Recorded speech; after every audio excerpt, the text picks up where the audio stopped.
ನಮ್ಮನ್ನ ಅಗಲಿದ ಶತಾಯುಷಿ ವೃಕ್ಷಮಾತೆ ಸಾಲು ಮರದ ತಿಮ್ಮಕ್ಕರಿಗೆ ಖ್ಯಾತ ಚಲನಚಿತ್ರ ಸಾಹಿತಿ ಡಾಕ್ಟರ್ ವಿ ನಾಗೇಂದ್ರ ಪ್ರಸಾದ್ ಅವರ ನುಡಿನಮನ. ನೆಟ್ಟ ಮರಗಳ ಲೆಕ್ಕ ಇಟ್ಟವಳಲ್ಲ, ಕೊಟ್ಟ ಉಸಿರಿನ ಲೆಕ್ಕ ಹೇಳಿಲ್ಲ. ಹೆಜ್ಜೆ ಹೆಜ್ಜೆಯ ಬಸಿರಿಂದ ಹಸಿರ ಹೆತ್ತವಳು, ಅಂಗೈ ಮೊಲೆಯುಣಿಸಿ ನೀರ ಹನಿಸಿದವಳು. ಅಕ್ಕ ಅನಿಸಿಕೊಂಡ ಅವ್ವ ಬಿತ್ತಿದ ವೃಕ್ಷದಕ್ಷರ ಮಿಗಿಲು. ಸಾಕ್ಷಿಗಿವೆ ಈಗಲೂ ಬೇರಿಳಿದ ನೆಲ, ರೆಂಬೆ ಚಾಚಿದ ಮುಗಿಲು.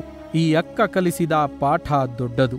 ಸಹಜೀವನ ಅಂದರೆ ನೆರೆಯಾಗಿ ಬದುಕಿ ಬಿಡುವುದಲ್ಲ, ಗೆರೆ ಹಾಕಿ ನಂಜು ಕಾರುವುದಲ್ಲ.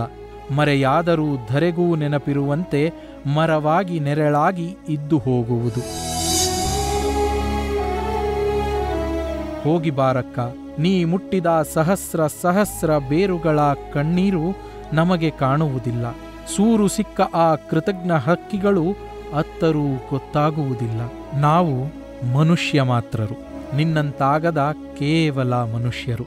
ವೃಕ್ಷಗಳ ತಾಯಿ ನಾವು ಮರೆತರೂ ಕಾಲದ ಕಾವ್ಯದಲ್ಲಿ ನೀನು ಚಿರಸ್ಥಾಯಿ. ಕಾಲದ ಕಾವ್ಯದಲ್ಲಿ ನೀನು ಚಿರಸ್ಥಾಯಿ. Doctor V Nagendra Prasad.